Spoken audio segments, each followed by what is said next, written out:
What's going on, everybody? How's it going, Discord community? Welcome back to episode 8 of Behind the Bench. I'm your host, your fearless leader, I guess, through this hobby universe video of Neil, Irish Flyers Collector, here on Discord and over on Instagram. Hope everyone is doing better than me. Everything started off very fun the last week or so. Last week, I went away for the 4th of July holiday. Had an enjoyable week away at the beach in Delaware, which I recently found out. Some people don't know that Delaware is a popular destination for families to go to the beach. So it got to be a bit of a joke with some friends, but the guys from the show in particular. But for those of us here in the Northeast, in the Pennsylvania, New Jersey, whatever, you typically go to the shore. That's usually means New Jersey. Mostly the southern part, especially if you're in my area, southern PA, like Atlantic City, Ocean City, Sea Isle City, Avalon, Wildwood. Those are a lot of the popular destinations in southern Jersey. Or you can go to, there's those that go to the Delaware beaches, which is like Rehoboth Beach, Lewis, Delaware. There's Bethany Beach, Dewey Beach. And then there's also an Ocean City in Maryland as well. So, me as a kid, I grew up with my parents taking me to the shore. We went to the shore. That was so I grew up going to New Jersey, and I'd never been to the Delaware beaches until I was an adult. And I've been kind of going there for like the past 10 to 12 years. So, so last week, coming into this weekend, coming home, but yeah, last week, everything was fun time, going to the beach. Now, truth be told, I usually plant myself in a chair, under a big cool cabana, one of those big cabanas, in a chair with my Bose speaker nearby and a cooler, or the pool. But everybody else, they kind of enjoy the beach. I kind of go and tolerate and wait for everybody to say, let's go home. But so yeah, going to the beach, the pool, outlets. They have a lot of outlets down there, eating at tons of different restaurants. There's, the nights of going to ice cream and mini golf and going to the boardwalk, and there's shopping there. So had a fun time last weekend until I came home. Found out that the air conditioner, which is just 2 years old, was not on when I got home. Seemed to have crapped out. Wasn't sure what the issue was. To the house was a nice, I think it was 86 or 87 degrees when we walked in the door. So there is that. The fridge was holding at a nice 55 degrees, which for those of you that use Celsius, I think is about between 10 and 12 degrees Celsius. Not good for the fridge. The freezer was fine, but the fridge, not so much. So had to toss anything perishable out of there. And then I also saw that the power in my master bedroom and guest room was out. They tripped the circuit breaker. So I think something had to have happened, all related. I went down to the basement and saw when I saw the power was not on in the guest room. So I don't know. Luckily, the AC people came out the other day, and they showed me the plug for the compressor. The compressor shot.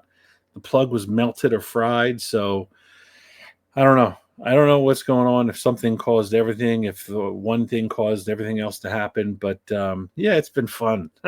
So still don't have the AC fixed. So I'm sitting here in probably the hottest room in my house, the guest room / office, because that's where I have my stuff set up. And it's the room above the garage. So it just gets the heat from the garage that comes up. So it's the warmest one. I got a small fan blowing directly at me. So if you see me blinking a lot, that's why. I'm trying to keep myself cooler as cool as I can in here. So, and then, yeah, the house is, we've only got two, the AC company that came out to check, they left us 2 window units. And so they don't really do much for a full-size house. But, we are kind of relegating ourselves. My wife and I have relegated ourselves to the family room, and which has one AC in there. and we have one in one of the kids' rooms upstairs, and it kind of blows directly over to the other one. So we're making do. The house is in the high 70s, sometimes tipping out at the end of the day, usually around 80, 81. So we're getting by. We're getting by. But the good news is hopefully they'll be here tomorrow to fix it, to have the parts in tomorrow. And yesterday I went and ordered a new fridge. That was a nice expensive visit. So I'm waiting to hear back when that'll get delivered. Hopefully today or tomorrow or the next day. And and all that too. The ceiling fan in the guest room here, I would use that, but the ceiling fan doesn't work. Lights work, fan doesn't spin. Check the batteries on the remote, checked everything. So not sure what that is. I'll probably be stopping on my way home from work tomorrow or the next day to install a new ceiling fan. But I can tell you that I will not be doing that until the AC is fixed. So that's that. So that's been my chaos coming home from a trip and getting into that. So a bit of an expensive week here for me. Probably going to put a dent in the hobby wallet for the time being, but we'll see. So, but enough about my chaos. I do have a topic that I wanted to kind of get into and make it. My intention was to make it somewhat brief, but as I was writing this outline and getting into what the topic, it might be long. So we'll see. But the topic, it might seem irrelevant in today's age of hockey cards because nowadays the hobby's kind of locked down especially in the hockey world, locked down on the rookie card with the rules around how a player has to skate in an NHL game before they can be featured on a card. And we also have the staple Young Guns card as well. That's now been around for many, many years, which to get into that, for those that aren't aware, the Young Guns card first came out in 1990-91, which was part of the back then. It wasn't Series 1, Series 2, and Extended. It was usually low series, high series for Upper Deck if you were a collector back then. So that the Young Guns first came out as part of the high series, which was released later in the year. And it actually at the time, now I think this is correct, don't hold me to it, but there were only two Young Guns in that year, which was Sergei Fedorov and Pavel Bure. And then they had it. So that was 90-91. They did it again the year later. But then for some reason, and it was very limited players, not like today, they discontinued Young Guns around like 92, 93. Maybe it didn't take hold. Maybe it wasn't as popular. I know I loved it. I thought it was a cool idea. But they discontinued 92, 93. And then I looked back in the history of it. It seemed to have reappeared in the Upper Deck Collector's Choice set in like 95, 96. Was around for a couple years. I don't know for sure how many cards had Young Guns that year or those 2 years. I was not a collector at that time. I was on my sabbatical. But then after 2 years, it was gone, or it came back to again 95, 96. It was only around for 2 years. But then Upper Deck revived it for good in 99, 2000. So, and as we all know, it's been around ever since. It's the staple hallmark, gold standard, if you will, for rookie cards in our hockey world. So that's a little bit of the history of behind the Young Guns. But so the part I wanted to talk about, and like I said, it might only relate to us old heads that collected in the 90s, but it's still something I never really fully understood. And it's some debate, I guess, about it, or, why do some significant players back then have the rookie card recognized from a card that does not feature them in their NHL jersey? There's only a few that I can think of but the biggest one may seem a bit selfish, being who I am, because it's a player that I love and that I PC. But so we'll get into that. But I'm not sure why it happened. I think it was maybe because back in the time period in the 90s, it was kind of like the Wild West with all the different manufacturers. and everybody was looking for an edge to get to the market first with what seemed to be any card featuring a hot young player. So that's kind of what I've chalked it up to. Um, right, wrong, or indifferent, that's what they did back then. It was, like I said, it was everybody. It was every manufacturer for themselves. Everybody trying to become the first one out with the card on the market. So that part was probably you've heard Phil, others talk about it, and I kind of remember that time period fondly. It doesn't mean I dislike what it is today. I look back at the competition breeds effort and trying new things. So what I wanted to do is kind of share a few cards and kind of get into one that a few and kind of pull some of these up. So if you're not familiar, I mean, maybe the 90s stars, I think that we were kind of blessed at that time with a lot of um, great players that came out. It did seem that every year there was just the next 5 or 6 guys, crop of players came out of nowhere and became stars like instantly, which for some reason may or may not be fair to the players of today. I don't know if the games changed, the developments changed. I mean, they seem to take a bit more sometimes. We don't have rookies coming in the year like Timu Solani putting in 76 goals or whatever it was first year in. But I think we know and understand developments more, but the talent level is a little bit higher. Meaning the skill set that they need to develop in their younger years. I'm not sure. It's not a debate about are players today worse than the players in the 80s and 90s. It's just a matter of, I think it's a different game in its simplest terms. It's not a little more. It's more complex. There's more talent going around, so it's harder to get around players and showcase those skills. So, but anyway, the first couple of players I did identify probably about 4 or 5 players that have rookie cards that I guess you in today's day and age you would consider it a PRC, one of their pre-rookie cards. Now in the hobby, for the most part, anything that's pre-rookie is usually it's hot until their Young Guns gets released, or people pay attention to those for a minute, and then once their Young Guns comes out, or once they get featured in their team's jerseys, these cards kind of like fall to the wayside. Their values tend to plummet. Their relevance tends to become insignificant. Usually, except for those that are PCing a player particularly. So that's kind of how they go. But there are a number of players that have their rookie cards that are pre-rookie from the early 90s. So, and I think, again, this probably shakes down to just them, shakes out to them being a different market. So let me pull up a few examples here. Let's see here. I'm just trying to pull this up.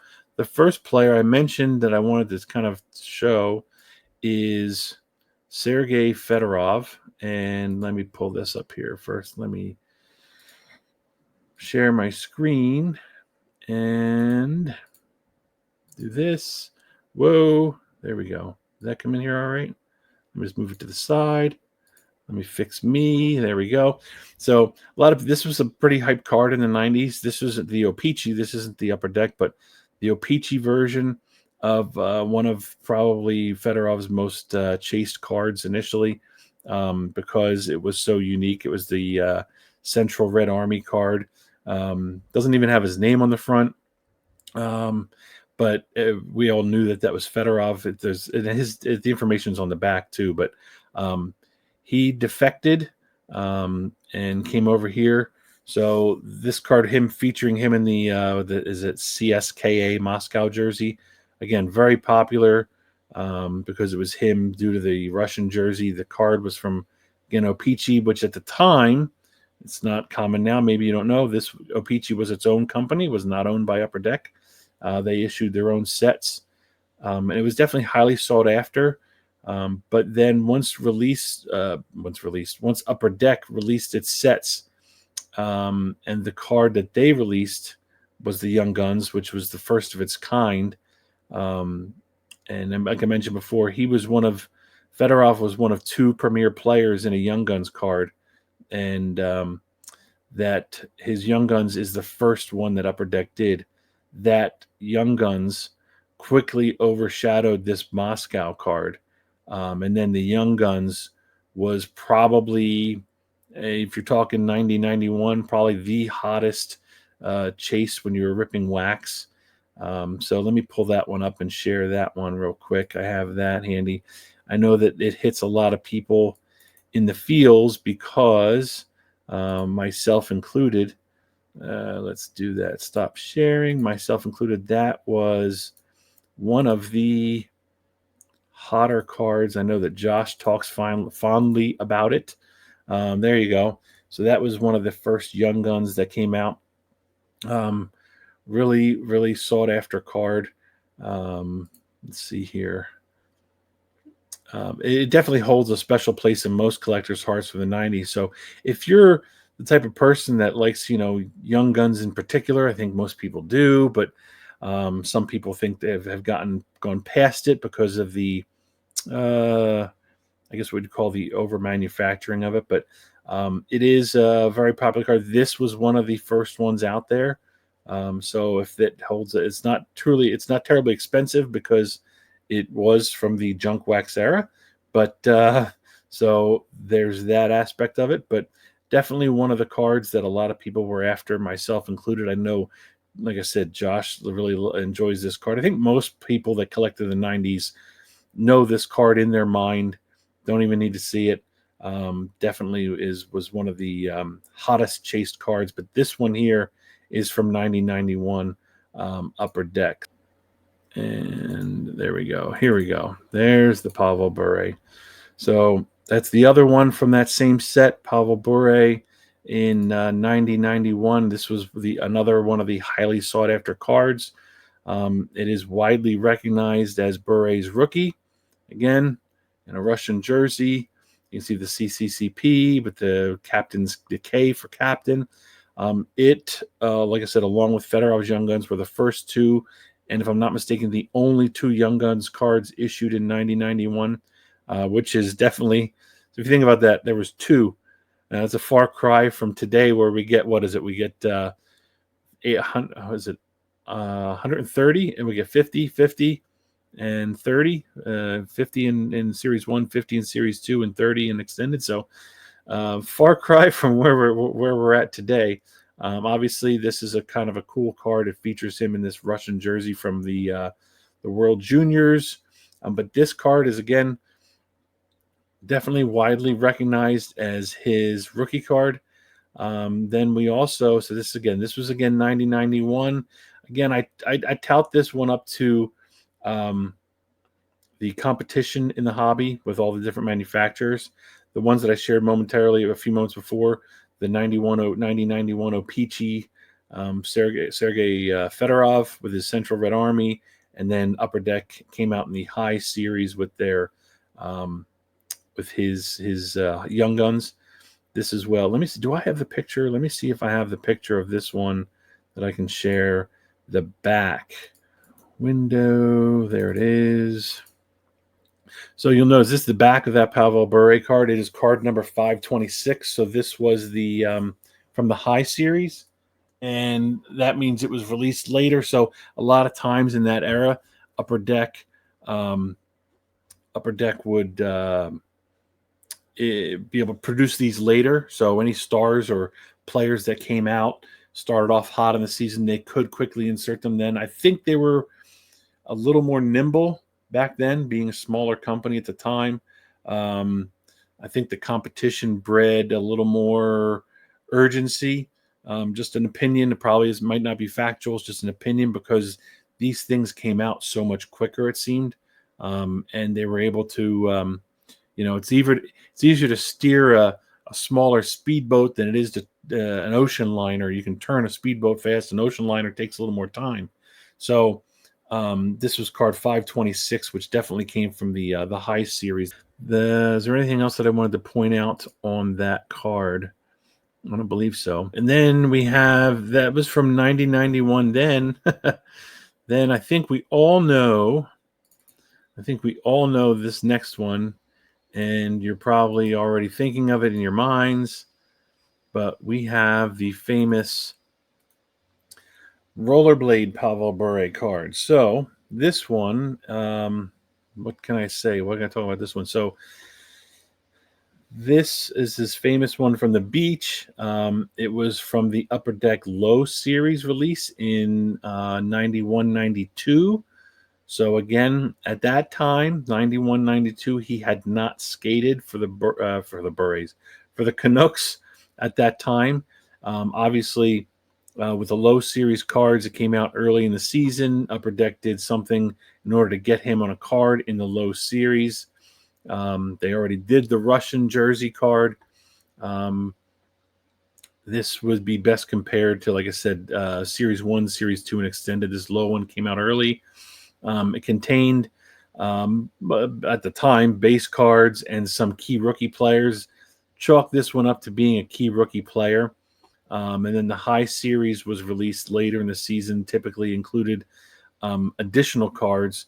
Often it would be, rookies that emerged later or players that had a strong performance later in the year before, or to get that out the next year, or earlier in the season. In some cases, the high series might include some of the same cards as the low series just to kind of get more out there, which I think factored into some of the junk wax era, because if you're continuing to flood the market with a few cards in their high series and low series packs, that kind of bred more and more cards hitting the market of the same players. So that probably led to that phenomenon of the junk wax era. So low series had typically about 500 cards or so. Sometimes it was 400s. The high series usually had 200 or more cards along with some of the low series cards. So this one of Bure was part of the low series in 91, 92. And again, this was released before he played for the Canucks. So if you're playing along at home, that's now 2 cards of Pavel Bure that feature him before he was in a Canucks jersey.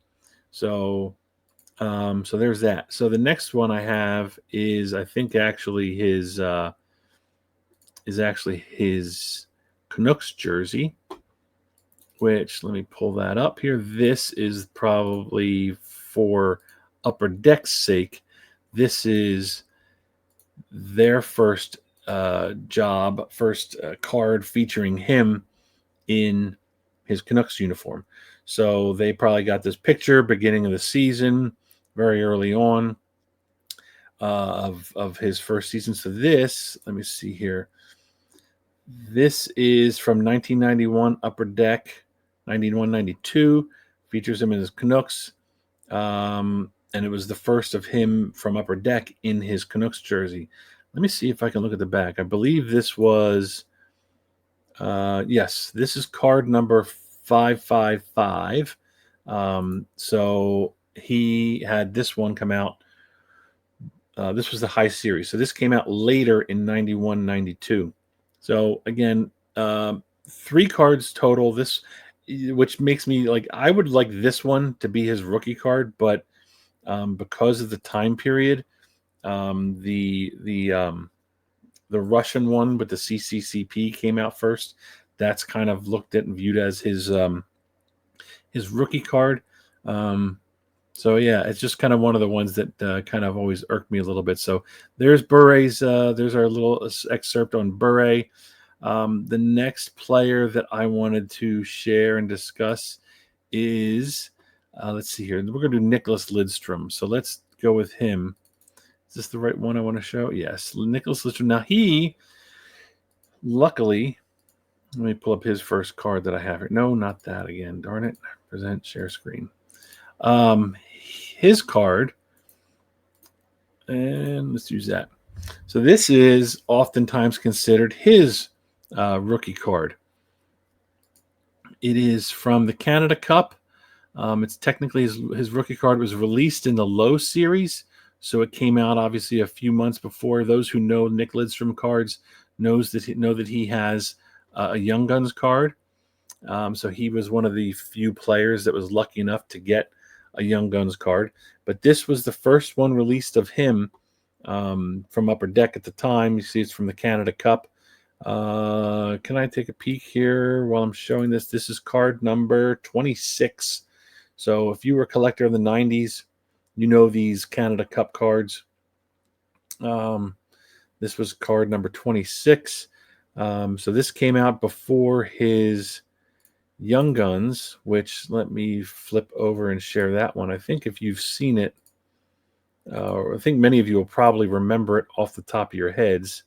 There we go. Nick Lidstrom's Young Guns card. So this one, really popular card. They changed the design a little bit, made it more fun.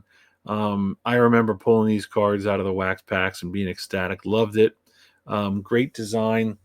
I don't know if, curious, I wonder if Upper Deck ever went back and did something like this, threw this Young Guns branding on there, although maybe they can't. Maybe they lost the, if I remember correctly, and don't quote me on this, but I think Billy said something about all the old designs they'd have to recreate because there was a problem. They lost some of the old digital copies. I'm not sure, but anyway, it would be cool. They could recreate this in Photoshop, but it'd be cool if they ever brought this back maybe sometime. I know they did the Star Rookies. They brought that back for those were always popular in the 90s, and they were doing that. I think I have some of those examples in here too. So let's see. Yeah, this is Lidstrom's his Young Guns card. Luckily for Lidstrom fans, they only had to wait until the high series released and kind of not a whole year later. So 91, 92 got 2 Lidstrom cards. So the low series came out when that Sweden jersey that came out earlier. Then this one came out later in the year. So not like Bure and not like the Fedorov was O-Pee-Chee's version of it with Fedorov, but so you can kind of see how this could be. Yeah, this is his rookie, but technically the Sweden card came out first. And if you were to Google Nicholas Lidstrom rookie cards, a lot of times you're going to see that Sweden card first. So yeah, there's Nick Lidstrom. So the other one I have kind of gets into it. Let me stop sharing that one. The other one that I have is another player from the 90s. Which one do I need here? Yeah, I think that's the right one. We're going to share screen and pull up this guy, Mr. Scott Niedermeyer. Now, this is, again, another stab at Upper Deck, or I think some of them trying to release a card before he came out. He was hyped player back then. This is his 1990-91 Upper Deck card. It's his World Junior Championships. You can see there at the bottom. This is widely regarded as Niedermeyer's rookie. Today, if this card were released, it'd probably be, somewhat ignored, I guess, because it is a pre-rookie card. So maybe it would have been popular, like Bedard had all those, Canada World Juniors cards. But I want you to keep this in mind. So this is from 1991. This card was issued 2 years before he debuted for the Devils in 1992. So you could probably beg to differ. You could probably say 1.5 years, but so this is 1991. His Upper Deck first card was 92-93. So, and I'll get into that. So this is definitely, again, if you were to Google Scott Niedermeyer rookie cards, this card would populate the images pretty heavily. This is, again, a pre-rookie card from the 90s. I think it was a matter of them trying to get more cards out there, be the first to get a card featuring the player. So that's this one. Now, let me see what I want. That's Lidstrom. Is this the only one that I have? Star Rookie. Oh, here we go. Here's his 1991. Now this one, let me pull this one up. Oops, I'm gonna pull the right card up. And sharing. Sorry, everybody. So this card is a year later than the other one. This is from the World Junior Tournament that took place in Czechoslovakia, Czech Republic at the time. So this is his second card from Upper Deck. It was 91-92. This card was another one released prior to featuring him in a Devil's uniform. Let me take a peek while I have this card up. What number was this one? This one is card number 53. So it is a low series. So this came out 91-92. You'll see these cards all over eBay, and if you Google it, look for it. That's another one. So this card was 91-92. So you had his World Juniors where he's there holding the plate and have his medal around his neck. That was 90-91. This one is 90-92. And then we have, let's go stop sharing that one, and we will pull up. This is the first one featuring him in a Devils uniform, which is the Star Rookies. And this card, again, this design they brought back this past year or 2 years ago, whatever. Now with Bedard, they did some. I think they had Crosby's. They had McDavid's in this card. Absolutely love that they brought that back, because that design is very nostalgic. But this card is his Star Rookies, and is the first one from Upper Deck that features him in a Devils jersey. So, that's the thing that kind of messes with my head, that initial World Juniors card is his recognized as his rookie card. But again, this is probably due to the fact with every manufacturer trying to get the player out there first on the market. I love this design, this Star Rookies design. I definitely was one of the people that was excited, like I talked about when they brought this one back. There's many players from the 90s that have these cards. Brodeur has one that's quite popular. That was his first card, but that was his first Upper Deck card in the Star Rookies version. Even though, if you think about it, that was in 91, 92, 93. But even though Score at the time had issued what's known as his true rookie, that 90-91, we all know that picture of him. I guarantee you, if you know Brodeur cards or collected in the 90s, you can see it in your head. I don't even have to pull it up. It's him in the jersey with the hat right after the draft. So, you can envision that in your minds right now. That came out 2 years before the Upper Deck Star Rookies. So, let's see here. So, all right. So that's kind of goes over those cards. And speaking of Score, this is a good little segue, I guess, talking about Brodeur's Score rookie card. This brings me to the last one that I'll talk about today, and probably the one that frustrates me the most. And I kind of view it as the most, to me, it's controversial. To others, it might be like, whatever, it is what it is. But did I save a picture of this? Let me see. Did I save a picture of it? I don't think I did. Because if I didn't, I don't have to. You know why I don't have to save a picture of it? Because I think I have some. The card I want to talk about next is the 1990-91 Score Eric Lindros Future Superstar. Sorry. If you collected hockey in the 90s, This was the card that was going to make us all rich. We were all going to become rich, right? This was going to hit the mother load. But um, here's the problem, all right? Little did we know at the time, uh, that was the junk wax era. So this is the card. This is why I don't have to do it. Don't have to share it. This is the card that I'm talking about, the Future Superstars Eric Lindros card. And this is why it wasn't going to ever make us rich. I pulled all those. And then there's the Canadian one, right? So this card was probably, this is why it wasn't going to make us rich.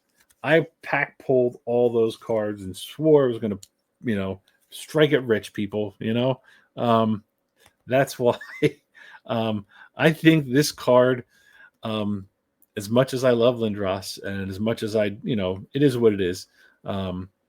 I think that this card and the era that it came up with, it was probably to the blame for the beginning of the junk wax era, in my opinion. You know, if you weren't aware back at the time, so again, this is 1990-91. Keep in mind, Eric Lindros had not been drafted yet. So at the time, Lindros had an exclusive deal with Score. They were the only ones that could produce any cards of him at the time. And this was prior to him skating in the NHL. But the hype on him was huge. It was massive. Again, this was 1991. He was drafted in 1991. The hype, if you're not aware of it, they called him the next one instead of the great one. I lived in southeastern Pennsylvania, just a kid growing up loving hockey. I knew about him here in PA, which is saying something because back then I knew about him probably a year or two prior to this, late 80s. Heck, Eric Lindros is probably the reason why a lot of people know what seventh inning sketch cards are. They were popular. They were released from the OHL for about 2 years, 3 years worth of cards. If you collected cards in the 90s, you probably have some seventh inning sketch cards, especially if you're a fan of this guy. The hype on him coming into the league was probably greater, if not comparative to what Bedard had. So Score had the exclusive deal with him, so they could release. They were the only manufacturer that could release cards of Lindros until he played his first professional game, and he wasn't draft eligible until June of 1991. So again, he hasn't even been drafted yet when this card was manufactured. And gosh, boy, oh boy, did Score take advantage of that. They had this card. There was also a 5-in card set in Score 90-91, which featured cards of him from the World Juniors in Canada. They had a card of his in their Rookie and Traded set. You from the 80s and 90s, I think you all remember the Rookie and Traded sets, the little boxes that came out. Baseball had them. Hockey was no different. They had it too. They had a Young Superstars card as well. And hell, even a Score even snuck him into a baseball set. I think it was, again, a Rookie and Traded set. They snuck him in. You've probably all seen it. Maybe you haven't, but there is a Score baseball card of Eric Lindros in a Blue Jays jersey when he went to some sort of promotional batting practice. The back of the card, if you read it, makes it look like he was actually trying out and potentially becoming a two-sport athlete. So thank you very much, Bo Jackson and Deion Sanders at the time. But to the best of my knowledge, it was more of a promotional deal with him just going to batting practice, but Score turned it into making it kind of look like maybe he could be a two-sport athlete. I don't know. I've never heard him say that was even on the table. But so yeah, it was more of a promotional thing. So, they took advantage of it and they put through Lindros on everything. Now, I will say that Upper Deck did sneak some in there. They did sneak into one of Lindros That same year, in the Canada's Captain's card, um, they have that where it featured Lindros and Stephen Rice and Chris Draper. Let me pull that one up here real quick. The Canada's Captain's cards. I'm pretty sure if you collected cards from the 90s, you all know the one I'm talking about. So there, oh, that's big. So there's the Canada's Captain's cards. You got Chris Draper here on the left. You got Stephen Rice here in the middle, and of course you got Lindros. So Upper Deck got creative. They snuck one in there. This is probably the only way they were able to do it and not violate the exclusivity deal that Score had. So they snuck that one in there and got that got that one in. So there's that card.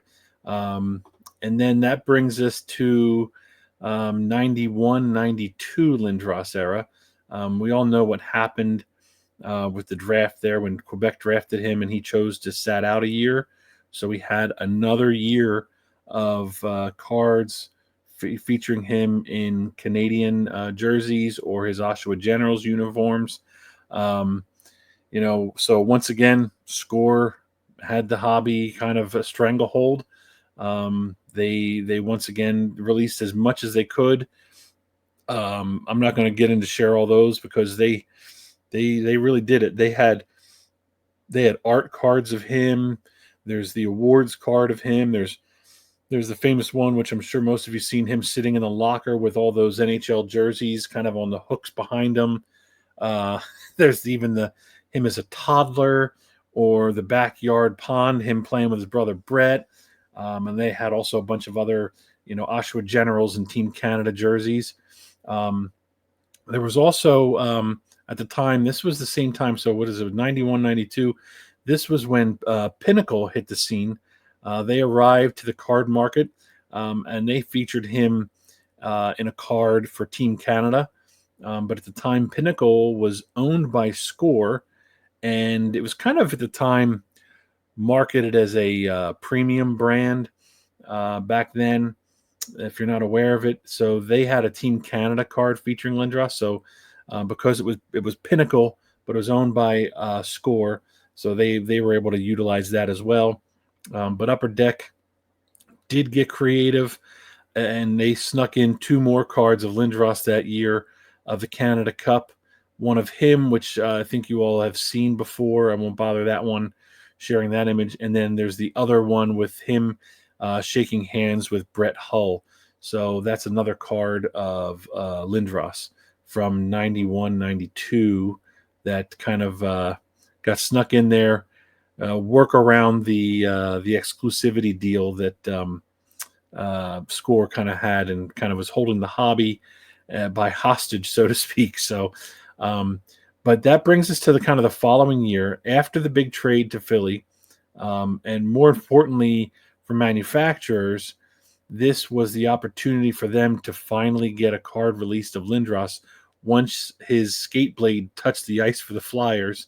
That then brought the end to Score's exclusivity of issuing cards featuring him. So Score was obviously the first one to hit the market with him in a Flyers uniform.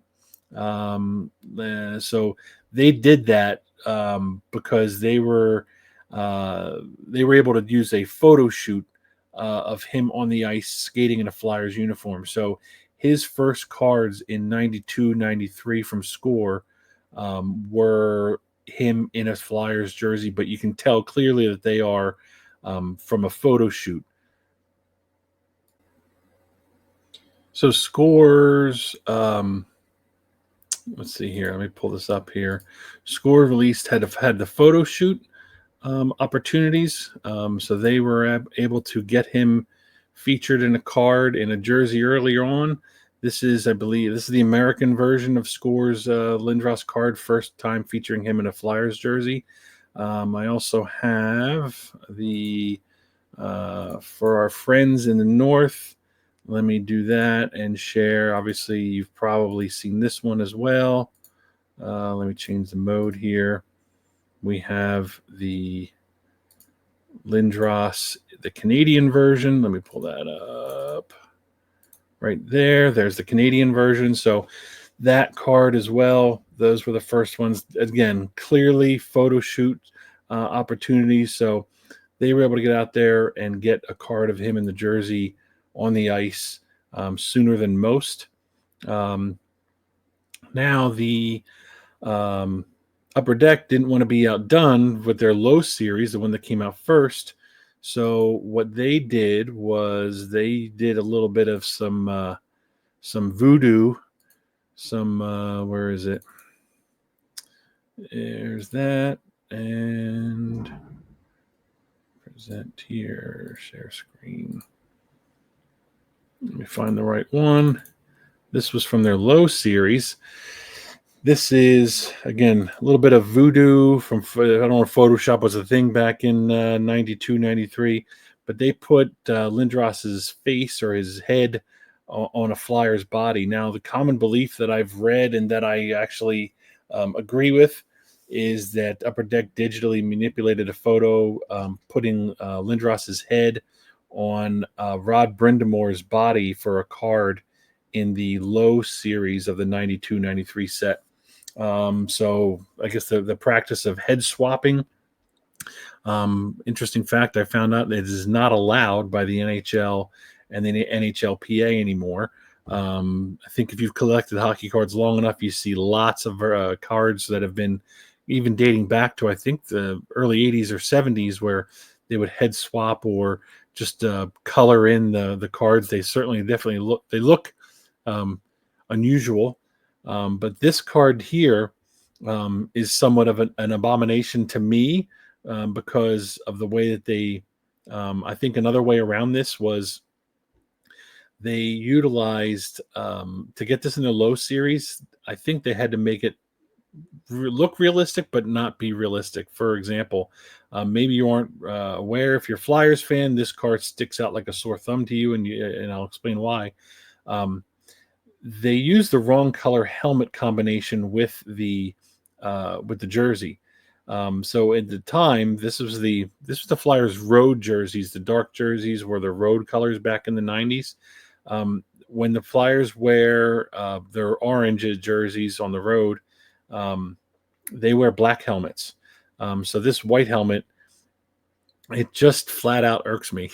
So again, just probably just my idiosyncrasies being a fan, but this card, they do not wear this combination helmet and jersey color. So that probably was another way around it. I can't say for sure, but it would stand to reason to me that was the way that they got around it. But I do agree that this is probably Brindamore. He wore his pads, his jersey tucked in. So you can see that clearly on the left side there. He's probably pivoting, but that's how Upper Deck was able to get him in their low series. Ironically enough, this card is card number 88. Kudos to them for that. So they wanted to get him out there as soon as they could, but they wanted to get it printed and manufactured and didn't want it to delay, waiting for him to get on the ice. So they released it after he had skated, and played in his first NHL game, but they didn't want to wait any longer, so they did a little bit of this head swapping. Then after that one, we have the High series, which, if I'm not mistaken, this was card number 470. So this card here that I'm going to share with him celebrating his goal after he's behind the net. This card here is Upper Deck's first genuine card released with a photo of Lindros from an actual game. So this is why I love this card. I showed this one. This is one that I got autographed by him. Again, that is the reason why I love this card. Is his first Upper Deck card, real photo, in-game jersey. So that's this one. This is from their High series, and it's card number 473, if I'm not mistaken. So, yeah, there's that one there. So let's go back here, and let's see here. Yeah, that's the first photo that came out there. So everybody else that same year, 92, 93 came out with their cards as well. Pinnacle, they used an on ice photo shoot image of Lindros when their card came out again. That was also owned by Score. Topps, Stadium Club, Bowman, they all used press conference photos for their cards. So that was a way to get them out earlier in their sets. Parkhurst, O-Pee-Chee Premier, Fleer Ultra, they all came out later in the year, and those manufacturers used in-game photos as well. So as much as I like the competition and the variety of the manufacturers in the 90s, I do have to say that I'm kind of, it's, you like parts of this and parts of that, So back then I did like the fact that there was a lot of manufacturers which bred competition. But for me, I'm much happier, I guess, today where there's more rules in place where rookie cards aren't really rookie cards unless it features a player in their team uniform. Um, just those 4 or 5 guys that I talked about today. Um, it, I'm kind of glad that I wish that those cards weren't their rookie cards, right? I wish that this wasn't recognized as Lindros's rookie card. Um, you know, it is. I can't change the hobby. That's just kind of how it panned out. It's a good reminder of the time, I suppose. The way it's changed, it stands to reason right now when you've got one manufacturer, one company that has exclusive rights. To the league, that does allow them to dictate what gets produced. So, like I said, the competition back then did make things a little confusing. Um, to me, it kind of got a little silly or frankly stupid at the time, like just trying to be the first to get cards out there, even if it wasn't in their jerseys.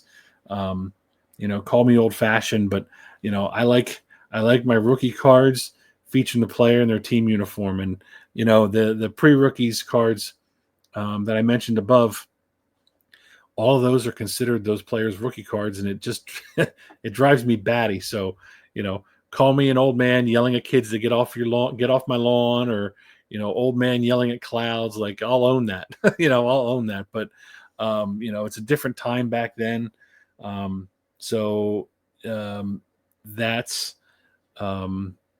why that era kind of gets a little confusing, disappointing to me that some of those players' rookie cards, those are some pretty high end players where there's cards that feature them pre-rookie era, but those are their recognized, true rookies, whatever. So, maybe some of the details that I covered you didn't know, maybe you did. Hopefully, it helps shed some light on these weird rookie cards.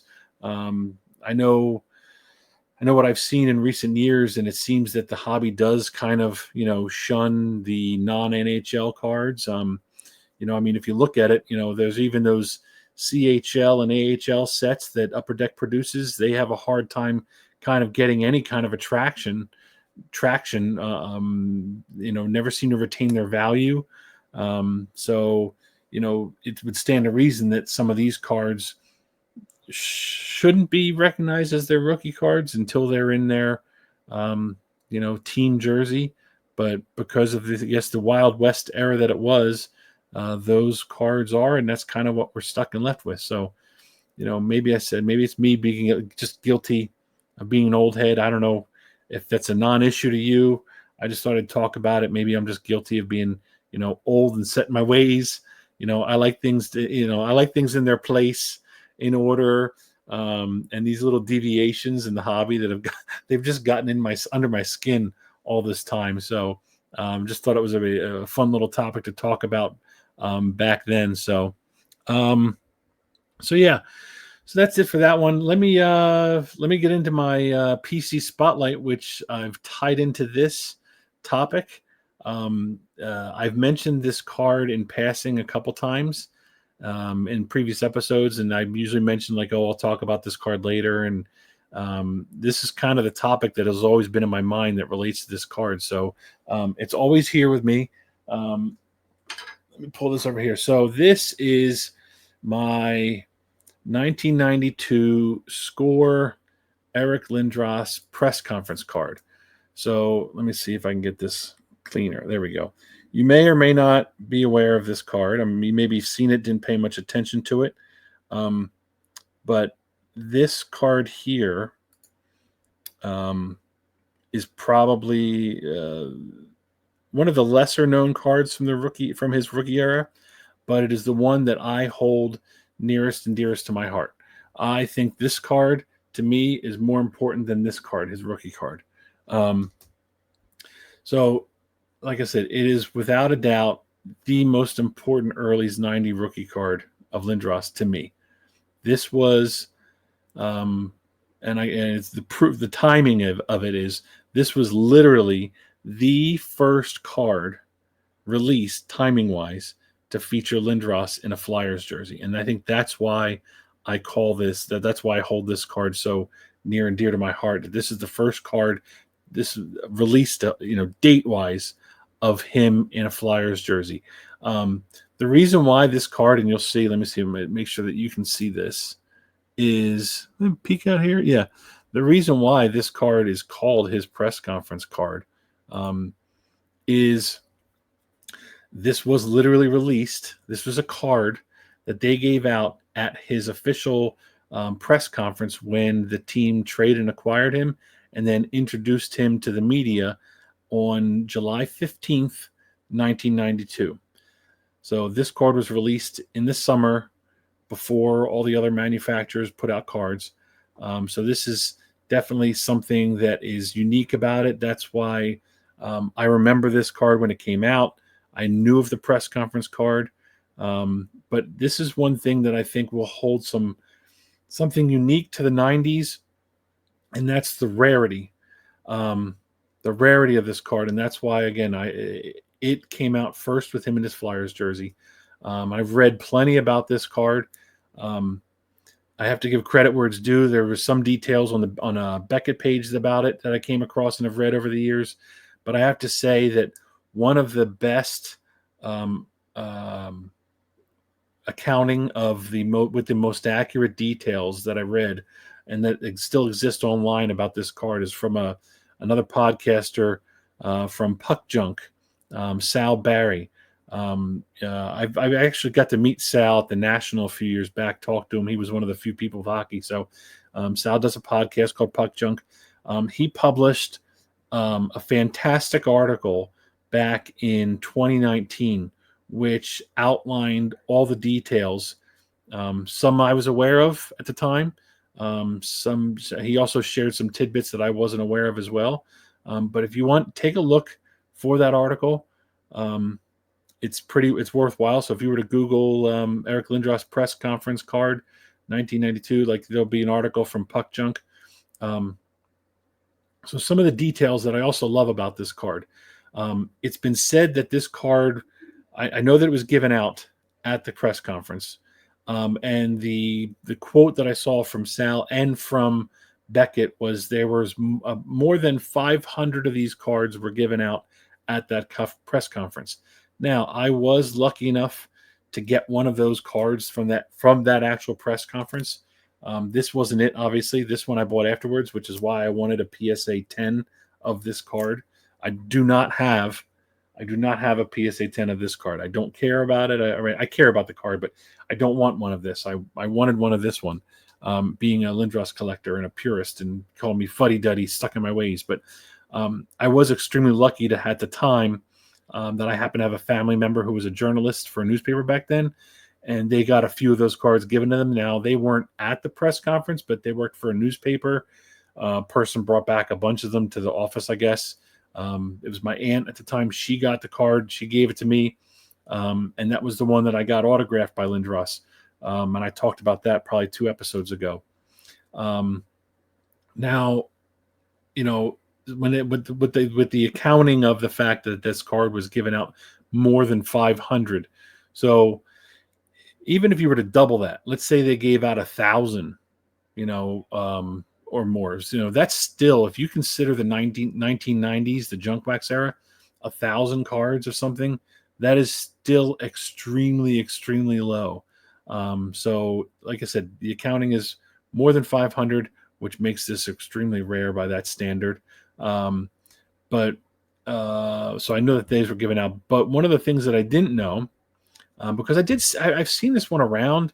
Um, One of the things that I did find out, and this was from Sal's article, that some of these cards were at the time then inserted into packs on a very limited basis. And what Sal from Puck Junk said in his article was, according to his blog, um, these were in as few as one in every 500 packs that they produced. So that was the rarity. I'm not sure where he got that from, but that was the account. That was what he mentioned, that these were put in as few as one in every 500 packs, which at the time was equal to 14 boxes of score hockey cards. So still pretty rare. If you're a Lindros collector and you know about this or don't have one, or you just like 90s hockey, I would genuinely, again, I'm not trying to push the value, no pump and dump and none of that stuff. Um, if it holds value, I'm just trying to timestamp and date some of this information and share it with you guys.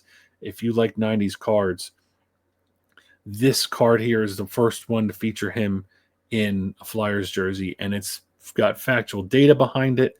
That's why it's called the press conference card. Again, the date is July. What is it? July 15th or June 15th? Yeah, July 15th. That was the date of the concert. The date of the press conference. These were given out that day. Kind of, cards were popular back then, so giving these out at the conference. Had some of his stats on the back, so some of that stuff, details about him. But look it up if you like the 90s cards, and you don't have one of these. Let me tell you something. If you're a Flyers fan or Lindros fan and you don't have one of these, you need to get one of these. Even if you're just a 90s fan, this card has basically documentation of it being rare. This press conference card will give you a card that's probably 100 times more rare than this, right? Probably 100 times more rare than that. And it's the card that first features him wearing orange and black. So this is probably one of my crown jewels in my collection. It's the one that I hold the nearest and dearest to my heart, is the 1992 Eric Lindros press conference card. There's a reason why I went and got this one in a PSA 10, just to have it, make sure I got the perfect one. The one that I have has some dings, and I got it autographed in black. You saw that before. So there's my PC spotlight. I can finally get to talk about this one in detail. Maybe I created this whole topic just for this card. I don't know. I don't think I did. It's still something I find confusing from the 90s. But so yeah, there you have it. There's a little bit of a dive into I don't know, rookie cards. Are they really rookie cards? I don't know, but it's the confusion of the era. So there you have it. So remember, you can catch new episodes here on Discord. Just look for the Behind the Bench channel. New episodes get dropped here on Tuesdays. As always, I do look forward to your comments and questions. I do want to hear if you collected the 90s and remember this crazy era. It's hard to get rookie cards that were of value back then because there were so many. But you got other ones. There's very limited cards out there, so that hold any kind of actual value of the rookies, which it's a shame because that era gave us some great superstars. So this topic, I'd love to hear your feedback on.